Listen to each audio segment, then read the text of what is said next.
Join Forum IAS Academy, trusted by hundreds of toppers, including IAS Rank 1 Shruti Sharma.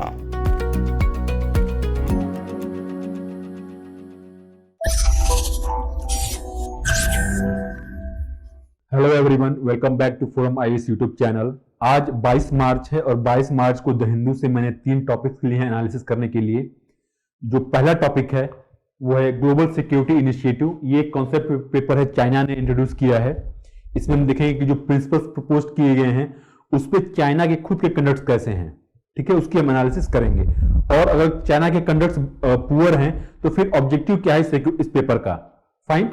जो दूसरा topic है आज का वो है वेस्ट टू एनर्जी प्लांट्स के बारे में। तो जैसे अभी केरला से एक न्यूज आया था कि वहां पे लैंडफिल्स में फायर हुआ था और 2 वीक्स लगे उसको प्रिवेंट करने में, कंट्रोल करने में। तो एक जो मेजर रीजन था वो था कि dysfunctional waste to energy plant. तो वेस्ट टू एनर्जी प्लांट कैसे ऑपरेट करते हैं, क्या रिक्वायरमेंट्स हैं, क्या इसमें चैलेंजेस हैं, उसको हम देखेंगे। फाइन। फिर है ग्रेट निकोबार में एक प्रोजेक्ट लगाया जा रहा है called holistic development of great Nicobar island. Basically एक अर्बन पोर्ट प्रोजेक्ट है, एक टाउनशिप वहां पर डेवलप किया जा रहा है, कमर्शियल टाउनशिप। उसके बारे में हम देखेंगे कैसे जो एक सेंसिटिव इकोलॉजिकल कंडीशन है निकोबार का, कैसे वो कॉम्प्रोमाइज होगा due to this project. Fine. और जो भी कंटेंट है, कंटेंट को आप डाउनलोड कर सकते हैं, डिस्क्रिप्शन में लिंक दिया गया है। टेलीग्राम चैनल का नाम है UPSC current affairs. UPSC current affairs ये टेलीग्राम चैनल है, इसको आप सब्सक्राइब करें, डेली डाउनलोड कर लें और एक बार डेली इसको रिवीजन जरूर करें इस नोट्स को। फाइन। और इस टेलीग्राम चैनल पे डेली एक और कंटेंट पोस्ट होता है जिसका नाम है कट द क्रैप इनिशिएटिव। उसमें एक करंट अफेयर के टॉपिक का 360 डिग्री एनालिसिस करके आपको डिस्कशन भी दिया जाता है और उसका कंटेंट भी दिया जाता है। जो कंटेंट होता है वो हैंड रिटन फॉर्मेट में होता है और उसमें कहीं भी कोई अननेसेसरी पॉइंट नहीं होता है। जितना आपको रिक्वायर्ड पॉइंट समझने के लिए बस उतना ही रहता है कि आप उसका अच्छे से मेंस में लिख सकें। फाइन। तो शुरू करते हैं अपना आज का डिस्कशन। और डिस्कशन में अगर कहीं भी आपको लगता है कि अगर डिस्कशन अच्छा है तो आप इसको लाइक करें, शेयर करें, और अगर कुछ इश्यूज हैं तो आप फीडबैक अपना कमेंट सेक्शन में जरूर लिखें। फाइन। तो शुरू करते हैं अपना डिस्कशन। जो पहला टॉपिक है ग्लोबल सिक्योरिटी इनिशिएटिव। ये एक कॉन्सेप्ट पेपर है जो चाइना ने प्रपोज किया है और इस कॉन्सेप्ट पेपर को प्रपोज किया गया है टू हैंडल द, या फिर ये कहें to solve the global insecurity in current geopolitical landscape. तो करंट ग्लोबल पॉलिटिक्स में जो भी इनसिक्योरिटी है उसके लिए इस तरह इसको एक as a solution paper propose किया गया है। तो to ensure stability and security in the world, particularly in Asia. तो इसमें हम ये देखेंगे कि ये जो चाइना ने प्रिंसिपल्स प्रपोज किए हैं इसमें, like mutual respect, openness and inclusion, multilateralism, mutual benefit, A holistic approach, ये कुछ प्रिंसिपल्स चाइना ने प्रपोज किए हैं। हमारा ऑब्जेक्टिव ये है कि अगर चाइना ने प्रिंसिपल्स प्रपोज किए हैं तो चाइना के खुद के कंडक्ट्स को अगर एनालाइज किया जाए इस प्रिंसिपल्स को एज ए नॉर्मल रख के, तो वो कैसे हैं। और अगर चाइना के कंडक्ट्स नेगेटिव हैं, बैड हैं, पुअर हैं, तो फिर इस कॉन्सेप्ट पेपर का ऑब्जेक्टिव क्या है। क्या ये कॉन्सेप्ट पेपर एक नैरेटिव बिल्डअप करना चाह रहा है? तो अगर रियलिस्टिक एनालिसिस करने पे तो यही लगेगा कि ये एक नैरेटिव बिल्डअप करना चाह रहा है। देखें, जियोपॉलिटिक्स में नैरेटिव्स का एक बहुत बड़ा रोल होता है, ठीक है। कोई भी जियोपॉलिटिकल ऑर्डर अगर है, पहले यूके का था, अब यूएस लेड है, तो उसमें नैरेटिव्स का एक बहुत बड़ा रोल होता है। Like free and open Indo Pacific, open sea lanes of communication, rule based international order, ये जो कॉन्सेप्ट्स हैं ये यूएस ने प्रपोज किए हैं। और जो लाइक माइंडेड कंट्रीज हैं या फिर जिनका इंटरेस्ट कन्वर्ज होता है वो इन कॉन्सेप्ट्स को अडॉप्ट करेंगी। उससे क्या होगा कि एक तरह का म्यूचुअल कोऑपरेशन डेवलप होगा लाइक माइंडेड कंट्रीज के बीच में। तो अगर free and open Indo Pacific अगर जापान ने प्रपोज किया या फिर यूएस ने किया, तो अगर इंडिया को ये कॉन्सेप्ट सूट करता है तो एक कोऑपरेशन डेवलप होगा between India and Japan and US. तो नैरेटिव का एक बहुत इंपॉर्टेंट रोल होता है जियोपॉलिटिक्स में, एक ऑर्डर को स्टैब्लिश करने में या फिर उसको सस्टेन करने में। अब क्या है कि अगर आप अब इसका एनालिसिस करेंगे डिटेल में कि चाइना का क्या ऑब्जेक्टिव है इन प्रिंसिपल्स को प्रपोज करने का, ठीक है। ऑब्जेक्टिव इसका ये है कि यूएस के लीडरशिप को चैलेंज करना, करंट जियोपॉलिटिक्स का अगर अगर आप देखें तो एक फ्रेगमेंटेड जियोपॉलिटिक्स है ड्यू टू यूक्रेन वॉर में जहां वेस्ट एक्सपेक्ट कर रहा था ये ग्लोबल साउथ एक्टिवली उसके साथ आएगा in following the sanctions against Russia, तो ग्लोबल साउथ अपना एक अलग स्टैंड लिया है। तो आप देखें कि यूक्रेन क्राइसिस के चलते जियोपॉलिटिक्स फ्रेगमेंटेड हो गई है और इस डिवीजन का चाइना बेनिफिट उठाना चाह रहा है और कहीं ना कहीं यूएस का जो ग्लोबल लीडरशिप है उसको चैलेंज कर रहा है और एक नैरेटिव बिल्डअप करके अपने आप को खुद को एक अल्टरनेटिव ग्लोबल लीडर प्रमोट करना चाह रहा है। ठीक है, तो ये ऑब्जेक्टिव है जो चाइना प्रपोज कर रहा है इन प्रिंसिपल्स को। फाइन, तो जो फॉल्ट लाइन है उसको लेवरेज करने की बात की जा रही है to promote itself as a capable alternative leader. पहला प्रिंसिपल क्या है इसमें? पहला प्रिंसिपल है to adhere the UN charter and international law facilitating relations based on mutual trust and respect for each others sensitivities. China propose कर रहा है respecting each other sensitivities, लेकिन क्या चाइना दूसरे लोगों की जो सेंसिटिविटीज है, दूसरे कंट्रीज की जो सेंसिटिविटीज है उसको रेस्पेक्ट करता है? यूएन चार्टर को क्या चाइना खुद रेस्पेक्ट करता है और इंटरनेशनल लॉज की बात करता है? इंटरनेशनल लॉज की अगर हम बात करें तो अनक्लॉज को लेके एक इशू था यूएन ट्राइब्यूनल में फिलीपींस और चाइना के बीच में, जहां पे फिलीपींस का जो एक्सक्लूसिव इकोनॉमिक जोन है, यहाँ पे जो इसका ये फिलीपींस है, यहाँ पे जो इसका एक्सक्लूसिव इकोनॉमिक जोन है, इसी में चाइना फिलीपींस को ऑपरेट नहीं करने दे रहा था। ये मामला गया यूनाइटेड नेशन ट्राइब्यूनल में, अनक्लोज ट्राइब्यूनल में, और वहां पे जो डिसीजन आया वो फिलीपींस के फेवर में आया, लेकिन चाइना ने इसको नहीं माना। चाइना ने अनक्लोज के डिसीजन को नहीं माना और यहाँ पे प्रपोज कर रहा है रिस्पेक्टिंग इंटरनेशनल लॉज। ठीक है, इंडिया की अगर हम बात करें तो इंडिया के साथ उसका एक प्रोवोकेटिव बिहेवियर है। बॉर्डर पे उसका आप एक्शंस देखें कि बार बार प्रोवोक करना, टेरिटरीज को कंट्रोल करने की कोशिश करना, जो पेट्रोलिंग हो रही है उसको ना होने देना। ठीक है, साउथ चाइना सी में जो चाइना के मैन्यूवर्स हैं वो एग्रेसिव हैं, तो चाइना का जो खुद कंडक्ट है this are utter violation of international laws and established order. Fine, तो पहला प्रिंसिपल हुआ। दूसरा प्रिंसिपल है inclusive international engagements. Inclusive international engagements, inclusive word क्यों यूज किया गया है? ये बेसिकली यूएस को काउंटर करने की कोशिश की गई है यहां पे, क्योंकि यूएस के सिक्योरिटी अलायंस है ईस्ट एशिया में।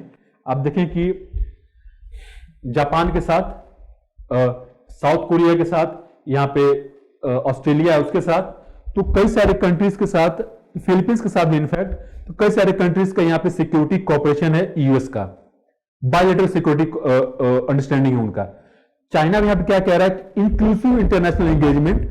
लेकिन यहां पे अगर आप देखें कि चाइना जरूर इंक्लूसिव एंगेजमेंट की बात कर रहा है, लेकिन उसके खुद के कंडक्ट्स एक एक्सक्लूसिवरी हैं। For example declaring air defence identification zone over East China sea. ये जापान और ताइवान के बीच में ईस्ट चाइना सी है, यहां पे चाइना ने अपना एयर डिफेंस आइडेंटिफिकेशन जोन इसको डिक्लेयर कर दिया है। ताइवान का जो एयर स्पेस है उसको बार बार वायोलेट करना, जापान के एयर स्पेस को बार बार वायोलेट करना, इस तरह से चाइना एक अपना जो पोजीशन है वो कंसोलिडेट करना चाह रहा है, अपना एक जो स्फीयर ऑफ इन्फ्लुएंस है उसको कंसोलिडेट करना चाह रहा है साउथ चाइना सी के अराउंड। फाइन, फिर प्रिंसिपल है, थर्ड प्रिंसिपल है bilateral and multilateral security cooperation, consultation to address issues of concern with parties involve. Consultation की बात हो रही है यहां पे।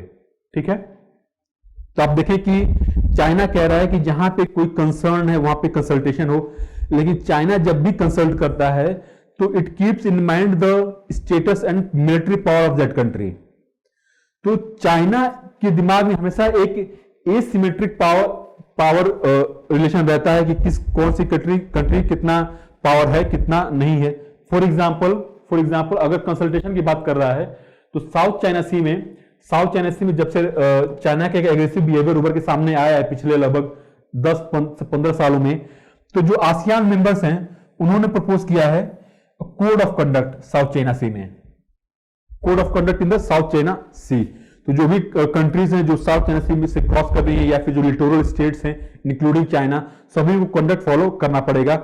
लेकिन चाइना ने आसियान मेंबर्स के बीच में डिवीजन क्रिएट करके अभी तक कोड ऑफ कंडक्ट को इंप्लीमेंट नहीं होने दिया है।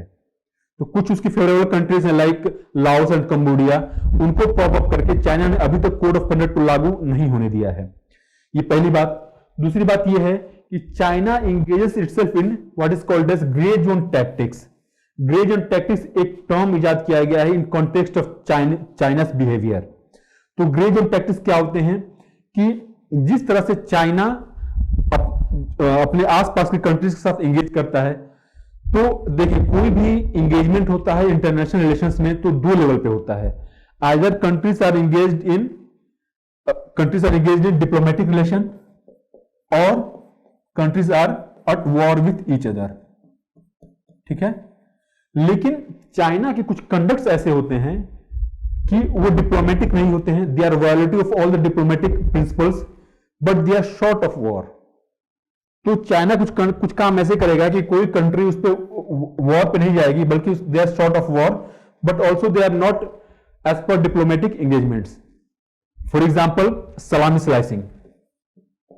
सलामी स्लाइसिंग तो नॉर्दर्न बॉर्डर पे इंडिया का एग्रेसिव बिहेवियर रखना, बार बार पेट्रोलिंग को रोकना, हर बार ज्यादा टेरिटरी क्लेम करना, नेगोशिएशंस न होने देना।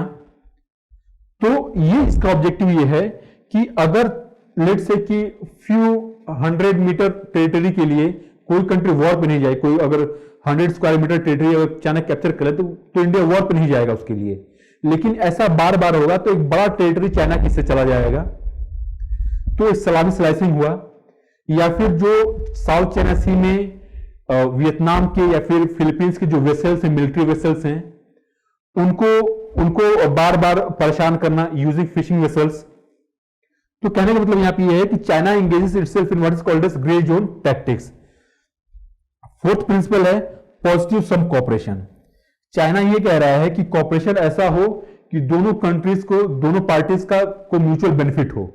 एक टर्म और होता है ग्लोबल पॉलिटिक्स में यूज किया जाता है, जियो सम गेम। जियो सम गेम में ये होता है कि अगर किसी चीज में कोई एक कंट्री को बेनिफिट होता है तो किसी दूसरी कंट्री को लॉस होगा।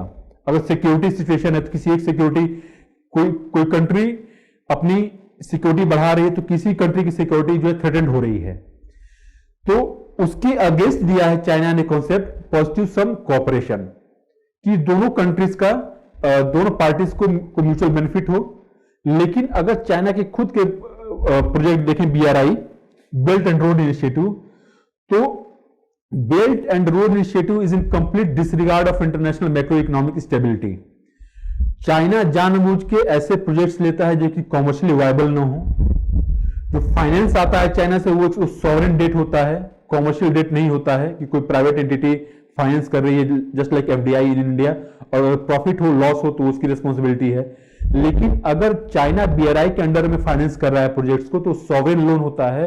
और अगर जो प्रोजेक्ट्स हैं if they become commercially unviable, फिर भी अगर भले से रेवेन्यू ना जनरेट हो लेकिन चाइना को ये डेट रिपे करना पड़ेगा, जो कंट्री है उसको रिपे करना पड़ेगा चाइना को ये date.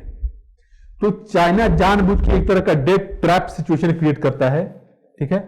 Debt trap situation create हुआ, अब क्या होगा कि वहां की जो पॉलिटिकल एलिट है they will become in control of China.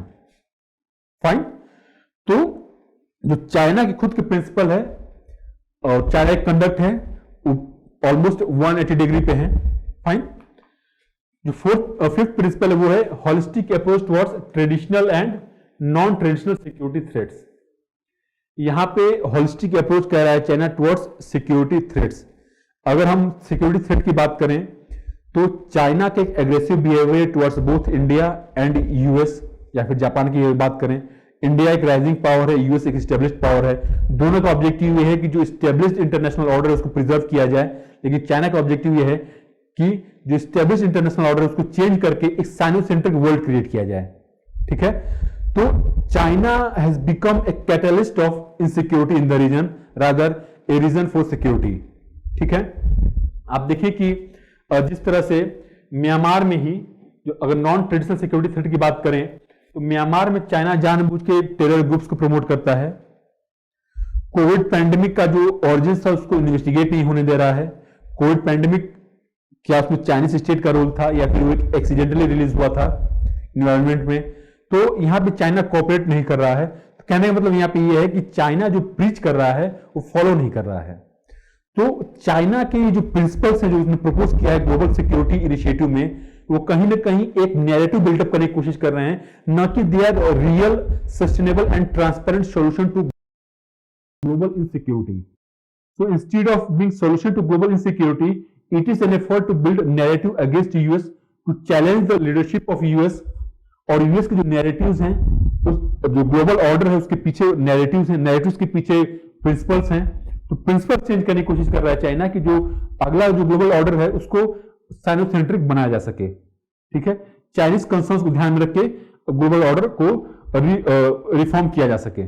Fine, तो ये था हमारा पहला डिस्कशन। जो भी पॉइंट्स हैं, अगर कभी भी चाइना से रिलेटेड मेंस में क्वेश्चन आता है तो आप इन्हीं पॉइंट्स को लिख के और इसमें चाइना का क्रिटिक आप लिख सकते हैं। ठीक है, फिर है वेस्ट टू एनर्जी प्लांट्स के बारे में। देखिए, ब्रह्मपुरम एक जगह है, ब्रह्मपुरम एक लैंडफिल बेसिकली है ये कोची में, ब्रह्मपुरम। ठीक है, यहां पे 2 मार्च को आग लगी थी, जो वहां पे एक माउंट बन गया था वेस्ट का लैंडफिल पे, उसमें आग लगी और आग को लग गया ऑलमोस्ट 2 वीक कंट्रोल करने में।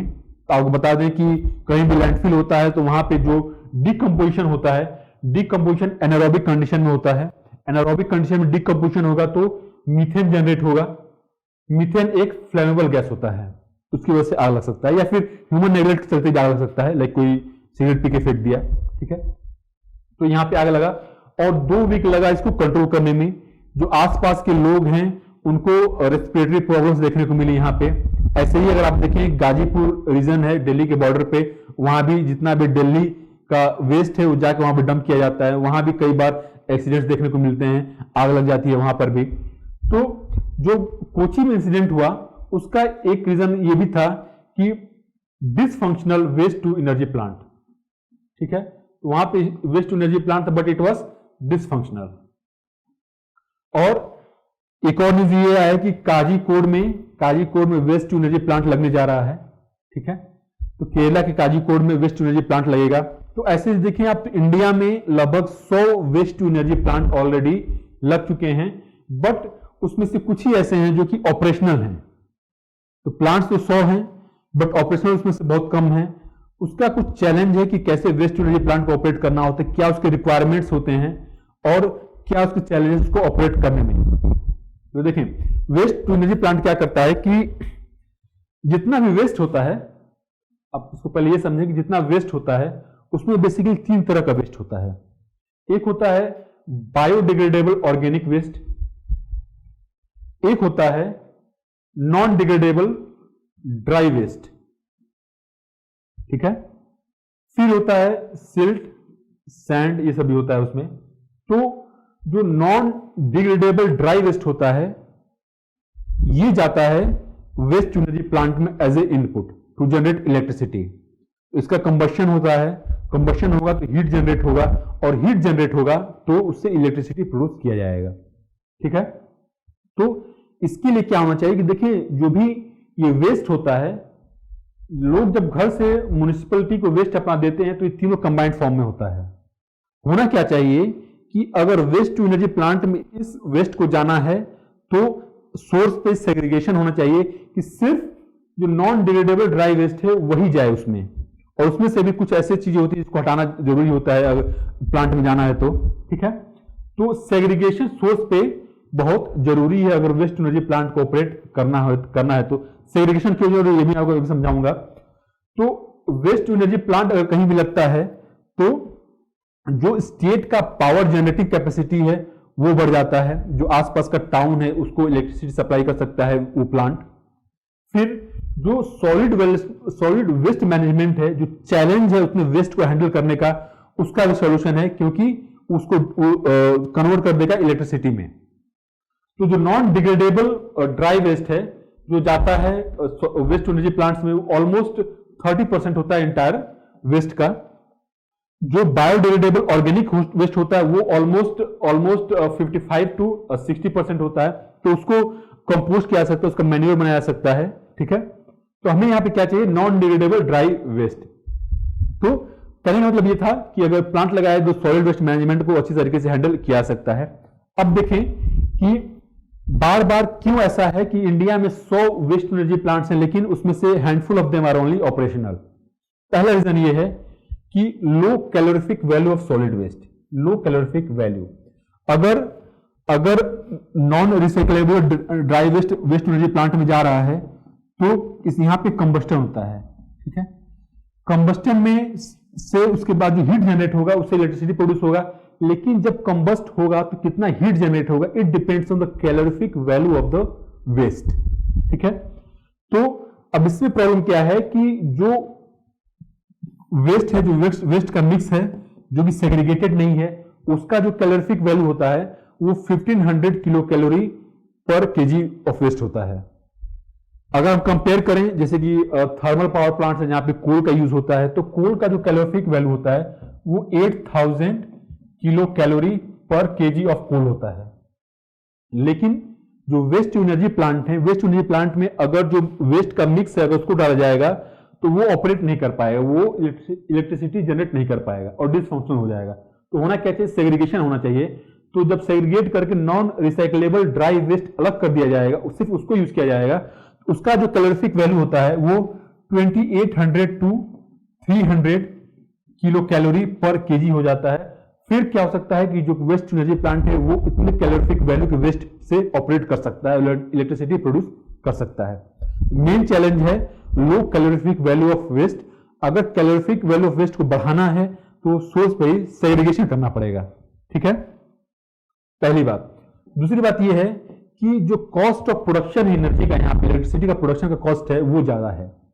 तो जो डिस्कॉम्स है इंडिया में, जो डिस्कॉम्स थर्मल पावर प्लांट से एनर्जी खरीदती हैं, उनका जो रेट होता है वो लगभग 3 से 4 रुपए पर यूनिट होता है। आप अगर शहरों में रहते हैं तो आप जो इलेक्ट्रिसिटी का बिल पे करते हैं वो 9 से 10 रुपए करते हैं, और जो डिस्कॉम आपको एनर्जी प्रोवाइड करती है इलेक्ट्रिसिटी वो 3 से 4 रुपए पर यूनिट खरीदती है। लेकिन जो यहां से पे एनर्जी प्रोड्यूस होगा वेस्ट एनर्जी प्लांट में, उसका जो कॉस्ट होगा वो 7 से 8 रुपए पर यूनिट होगा। तो यहां पे जरूरी ये है कि जो म्युनिसिपैलिटी है, जो स्टेट गवर्नमेंट है, वो एक्टिवली इंगेज हो कि कैसे जो डिस्कॉम्स है, डिस्कॉम्स के ऊपर कुछ कंडीशंस लगाए जाए कि आपको अपने इस पावर का इतना हिस्सा वेस्ट एनर्जी प्लांट से ही उठाना है, तभी ये प्लांट्स वायबल हो जाएंगे, कॉमर्शियली वायबल होंगे ऑपरेट करने के लिए।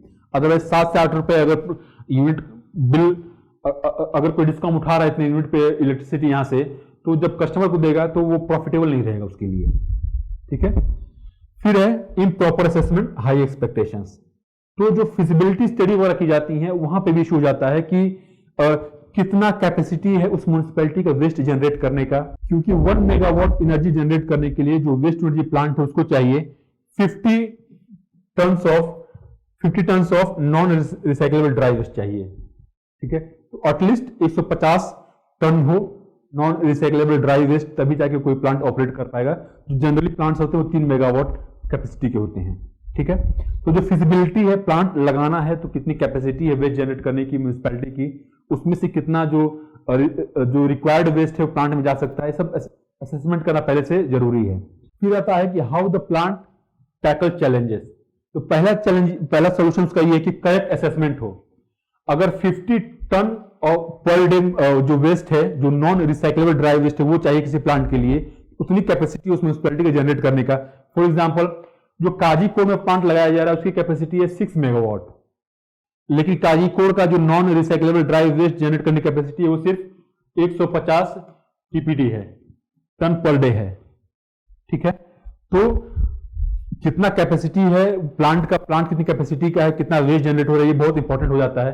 फिर है on ground conditions like municipal collection efficiency, like segregation of waste. फिर है वेस्ट सेग्रीगेशन, मॉइस्चर कंटेंट अगर है वेस्ट में तो भी कैलोरीफिक वैल्यू कम हो जाएगा और प्लांट ऑपरेट नहीं कर पाएगा। फिर है कि जो operational efficiency of existing biodegradable waste processing plants, ठीक है। तो ये कुछ ऑन ग्राउंड कंडीशंस हैं। अब जो बात ये है कि high cost of energy generation है वहां पे, उसके लिए म्युनिसिपैलिटीज को प्रैक्टिकल होना पड़ेगा, कुछ अरेंजमेंट करना पड़ेगा कि जो पावर है वो जो डिस्कॉम्स हैं वो उसको खरीदें। इसके लिए क्या करना पड़ेगा, जो स्टेट है उसको इसमें आना पड़ेगा। तो एक तरह का ट्राई पार्टी एग्रीमेंट हो सकता है जिसमें म्युनिसिपैलिटी, स्टेट गवर्नमेंट या फिर स्टेट इलेक्ट्रिसिटी डिपार्टमेंट और डिस्कॉम्स इनके बीच में ये हो, और ये एक कोटा रखा जाए डिस्कॉम्स के लिए कि इतना आपको इलेक्ट्रिसिटी यहां से उठाना ही उठाना है। ठीक है, तो ये कुछ सोर्सेस हो सकते हैं। यहाँ पे मैंने इमेज दिया हुआ है कैसे जो वेस्ट टू एनर्जी प्लांट ये ऑपरेट करता है। ठीक है, तो ये था हमारा discussion waste to energy plant के बारे में। जो थर्ड टॉपिक है डिस्कशन के लिए वो है ए holistic development of great Nicobar island. ये ग्रेट निकोबार आइलैंड पे एक अर्बन पोर्ट सिटी डेवलप करने की बात की जा रही है। यहाँ पे गवर्नमेंट काफी सीरियस है वहां पे अर्बन पोर्ट सिटी डेवलप करने के लिए। उसके लिए जो जो भी कॉमर्शियल प्रोविजंस वहां पे चाहिए वो सारा इंतजाम किया जा रहा है। चैलेंज यहाँ पे ये है कि देखिए जो अंडमान निकोबार आइलैंड है, ऑफ कोर्स वो एक स्ट्रेटेजिक लोकेशन है हमारा बे ऑफ बंगाल में, लेकिन वो एक इकोलॉजिकली सेंसिटिव एरिया भी है। इकोलॉजिकली ही नहीं, वो एक टेक्टोनिकली भी सेंसिटिव एरिया है, क्योंकि ग्रेट निकोबार रीजन जो है वो एपिसेंटर था 2004 में जो सुनामी आया था उसका। तो हमारा यहाँ पे ये देखना है कि गवर्नमेंट यहाँ पे क्या करने जा रही है, क्या गवर्नमेंट का पर्पस है और क्या इसके क्रिटिसिज्म है, क्या इश्यूज इस प्रोजेक्ट के साथ में। ठीक है, तो गवर्नमेंट यहाँ पे क्या डेवलप कर रही है, international transshipment port, cargos handle करने के लिए एयरपोर्ट डेवलप किया जाएगा, फिर जो पावर प्लांट वहां पे डेवलप किया जाएगा गैस और सोलर से रिलेटेड, फिर यहाँ पे इको टूरिज्म और रेजिडेंशियल टाउनशिप डेवलप किया जाएगा। ठीक है, यहाँ पे ये मैप है ग्रेट निकोबार का। आप देखिए यहाँ पे कि गैलेथिया सी है यहाँ पे। ठीक है, यहाँ पे इंटरनेशनल कंटेनर डेवलप किया जाएगा। बेसिकली ट्रांसशिपमेंट टर्मिनल होगा, जैसे कि इसके वेस्ट में कोलंबो है। ठीक है, और इसके ईस्ट में सिंगापुर है। तो उस लेवल का यहाँ पे ट्रांसशिपमेंट टर्मिनल डेवलप किया जाएगा। तो इंडिया में इस तरह का ट्रांसशिपमेंट टर्मिनल अभी नहीं है। इनफैक्ट जितना बड़ा कोलंबो पोर्ट है उतना बड़ा पोर्ट इंडिया में कहीं भी नहीं है। तो जितना शिपमेंट आता है पहले कोलंबो में आता है, फिर कोलंबो से छोटे शिप्स पे इंडिया के पोर्ट्स पे आता है। तो यहाँ पे बहुत बड़ा इंटरनेशनल ट्रांसशिपमेंट टर्मिनल डेवलप करने की बात की जा रही है। फिर कुछ यहाँ पे एयरपोर्ट रहेगा। ठीक है, और जो टाउनशिप एरिया है वो यहाँ पे रहेगा। तो आप देखिए कि इंडिया का एक सदर्न मोस्ट पॉइंट है, यहाँ पे इंदिरा पॉइंट है जो इंडिया का सदर्न मोस्ट पॉइंट है। इंडिया एज ए कंट्री का अगर मेनलैंड का जो सदर्न मोस्ट पॉइंट है वो केरला में है। फाइन, तो जो ग्रेट निकोबार है उसका सिग्निफिकेंस क्या है पहले हम ये समझ लें कि देखिए जो ग्रेट निकोबार आइलैंड है it is spread across 900 kilometre square, और यहाँ पे जो पॉपुलेशन है वो 8000 है। पर्टिकुलरली यहाँ पे जो ट्राइबल्स है उनका पॉपुलेशन है। ठीक है, और ये एक यहाँ पे बायोडायवर्सिटी काफी इनरिच्ड है, मरीन और टेरिटोरियल बोथ। फिर जो ग्रेट निकोबार आइलैंड है इसको डिक्लेयर किया गया है बायोस्फीयर रिजर्व सिंस 1989, और 2013 में यूनेस्को ने इसको डिक्लेयर किया मैन एंड बायोस्फीयर रिजर्व। ठीक है, जो यहाँ के ट्राइबल्स हैं, इनफैक्ट जो रीजन है यहाँ का उसको जो ग्रेट निकोबार का आइलैंड है इसको मोर देन 3/4 जो एरिया है इसको ट्राइबल रिजर्व बना दिया गया है। ठीक है, क्योंकि यहाँ पे जो पर्टिकुलरली वल्नरेबल ट्राइबल ग्रुप्स है वो रहते हैं लाइक शोम्पेन एंड निकोबारिस ट्राइब्स। ठीक है, लेकिन फिर भी आप देखिए कि इसका जो इकोलॉजिकल या फिर इन्वायरमेंटल सिग्निफिकेंस कितना ज्यादा है, डिस्पाइट इसकी गवर्नमेंट इंसिस्ट कर इस प्रोजेक्ट को डेवलप करने के लिए, और अभी हाल में ही इन्वायरमेंटल क्लियरेंस भी इस प्रोजेक्ट को मिला है। ऑब्जेक्टिव क्या है, देखिए जो अंडमान निकोबार आइलैंड चेन है वो बे ऑफ बंगाल में है और वो बहुत ही एक स्ट्रेटेजिक लोकेशन पे है चेन। ठीक है, क्योंकि इंडिया को एक एक्सटेंडेड रिच देता है वो। मेनलैंड से जो हमारा जो पावर क्रिएशन है वो उतना ज्यादा नहीं होगा जितना अंडमान निकोबार हमारे पास है उसकी वजह से होगा। तो गवर्नमेंट इसको as a strategic port develop करने की कोशिश की जा रही है, क्योंकि यहाँ पे जो एयरपोर्ट डेवलप किया जाएगा ये डुअल यूज होगा। ठीक है, और डुअल यूज होगा और इसको कोई प्राइवेट एंटिटी ऑपरेट नहीं करेगा बल्कि नेवी ऑपरेट करेगी। ठीक है, तो strategic security, national security objective है इस प्रोजेक्ट को डेवलप करने का। फिर बात है इकोनॉमिक इंपॉर्टेंस इसका। गवर्नमेंट का कहना यह है कि 1 लाख लोग यहाँ पे डायरेक्टली इंप्लॉयड होंगे और इनडायरेक्टली ओवर 2 लाख लोग इंप्लॉयड होंगे। फिर यह है कि कार्गो ट्रांसशिपमेंट। तो कहने का मतलब यहाँ पे ये है कि अच्छा, इनफैक्ट गवर्नमेंट ने ये भी कहा है कि जो टाउनशिप डेवलप हो रहा है यहाँ पे, टाउनशिप में मोर देन 3 लाख लोग आके रहेंगे, और जितना जो अंडमान निकोबार आइलैंड है, पूरे अंडमान निकोबार का जो पॉपुलेशन है वो 3 लाख है। तो आप देख सकते हैं कि 3 लाख लोगों का जाके उस टाउनशिप एरिया में रहना, कितना बड़ा प्रोजेक्ट होने वाला है ये। तो गवर्नमेंट जो इसको जो है स्टडी पर्पज से डेवलप करना चाह रही है। अब प्रॉब्लम इसमें ये है, जो क्रिटिक्स है उनका कहना ये है कि गवर्नमेंट ने डेलिबरेटली वहां पे उसका जो इकोलॉजिकल सेंसिटिविटी है उसको इग्नोर किया है, उसका जो टेक्टोनिकली एक्टिव रीजन में ग्रेट निकोबार उसको इग्नोर किया है। तो जो क्रिटिक्स उनका कहना यह है कि ये जो प्रोजेक्ट है it is kind of ecocide. ठीक है, इस तरह का जो यूनिक कॉन्सेप्ट उसको आप याद करें। इकोसाइड का मतलब ये है कि destruction of natural environment either deliberately और बाय ह्यूमन नेग्लिजेंस। तो यहां पे जो इकोसाइड टर्म है इसको आप जरूर याद करें, आपको मेंस में लिखने में काफी अच्छा टर्म है ये मेंस में लिखने के लिए। तो दिस प्रोजेक्ट, देखिए प्रोजेक्ट डेवलप किया जा रहा है, तो प्रोजेक्ट डेवलप करने के लिए क्या करना पड़ेगा कि जो एरिया है उसको क्लियर करना पड़ेगा। तो जो फॉरेस्ट है वहां पे उसको हटाना पड़ेगा। अगर ट्रांसशिपमेंट टर्मिनल डेवलप किया जाएगा तो उससे जो मरीन टेरिटरी वहां की वो डिस्टर्ब होगी। तो जो वहां पे आसपास लोग रह रहे हैं लैंड पे जहां पे फॉरेस्ट को क्लियर किया जाएगा, तो it will violate the rights of that vulnerable communities living there. तो जो पीवीटीजीस रह रहे हैं वहां पे निकोबारिस शोम्पेन, उसके लिए एक इशू है ये। ठीक है, जहां पे हम बात करते हैं ट्राइबल कम्युनिटीज को प्रिजर्व करने की, उनके कल्चर को, उनके हैबिटेट को प्रिजर्व करने की, वहां पे ये जो प्रोजेक्ट है उनका जो हैबिटेशन उसको डिस्ट्रॉय करने जा रहा है। ठीक है, फिर है कंपेंसेटरी एफोरेस्टेशन। गवर्नमेंट ने ये कहा है कि जो भी वहां पे प्रोजेक्ट्स लगाए जाएंगे और भी जो फॉरेस्ट क्लियर किया जाएगा उसको कंपेंसेट किया जाएगा। अच्छा, इंटरेस्टिंग बात इसमें गवर्नमेंट कंपेंसेट कहां करेगी? गवर्नमेंट कंपेंसेट करने जा रही है इस फॉरेस्ट को हरियाणा में और मध्य प्रदेश में। ठीक है, तो जो वहां पे एक बहुत ही रेन फॉरेस्ट रीजन है उसको हटा के वहां से हरियाणा और मध्य प्रदेश में फॉरेस्ट लगाए जाएंगे, जबकि कोई इकोलॉजिकल कंपैरिजन नहीं है हरियाणा में जो फॉरेस्ट है जिस तरह के और जो रेन फॉरेस्ट है अंडमान निकोबार में वहां के। ठीक है, तो और जो रेन फॉरेस्ट होते हैं जितना एनरिच्ड होते हैं वो कई साल लग सकते हैं, हजारों साल लगते हैं, जैसे हैं वो जितना डाइवर्स हैं उससे डेवलप होने में। तो हरियाणा में जहां पे मुश्किल से 10% भी नहीं है फॉरेस्ट कवर, वहां पे इस फॉरेस्ट को कंपेंसेट किया जाएगा। ठीक है, फिर बात आती है इकोलॉजी की। ऑफ कोर्स मैंने आपको बताया रेन फॉरेस्ट है उसका डिस्ट्रक्शन होगा, मैनग्रोव से उनका डिस्ट्रक्शन होगा जहां भी अगर मेरिन एरिया में कोई प्रोजेक्ट लगाया जाएगा। तो कोरल रीफ्स हैं, गवर्नमेंट ने कहा है कि जो कोरल रीफ्स वहां काफी सेंसिटिव हैं और उनको जो है ट्रांसलोकेट किया जाएगा। प्रॉब्लम इसमें यह है कि जो कोरल रीफ्स हैं यहाँ पे they are already threatened due to climate change, और जब भी कोरल रीफ्स को ट्रांसलोकेट किया जाता है तो उनकी जो सर्वाइव करने की जो चांसेस है, जो प्रोबेबिलिटी है, बहुत कम हो जाता है।